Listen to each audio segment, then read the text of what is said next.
இஸ்ரேலால் திணிக்கப்பட்ட 12 நாள் போர் முடிவுக்கு வந்துவிட்டதாக ஈரான் அதிபர் மசூத் பெசஷ்கியான் அறிவித்துள்ளார். ஈரானின் வீரமிக்க எதிர்ப்புக்கு பிறகு போரை முடிவுக்கு கொண்டு வந்து வரலாற்றை உருவாக்கியுள்ளதாக பெருமிதம் தெரிவித்துள்ளார்.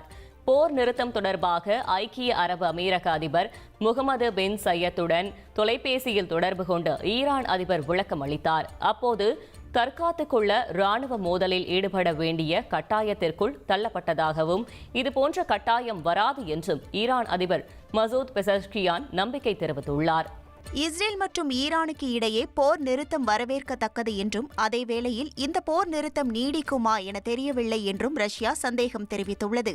போர் நிறுத்தம் குறித்து அறிவித்த பிறகும் இரு நாடுகளும் ஒருவர் மீது ஒருவர் தாக்குதல் நடத்தி வருவதாக தகவல் வெளியாகியுள்ள நிலையில் இந்த போர் முடிவுக்கு வருவது சாத்தியமானது இல்லை என்றும் எந்தவொரு முடிவையும் தற்போது உறுதிப்படுத்த முடியாது என்றும் ரஷ்ய வெளியுறவுத்துறை அமைச்சர் செர்ஜி லாவ்ரோவ் தெரிவித்துள்ளார்.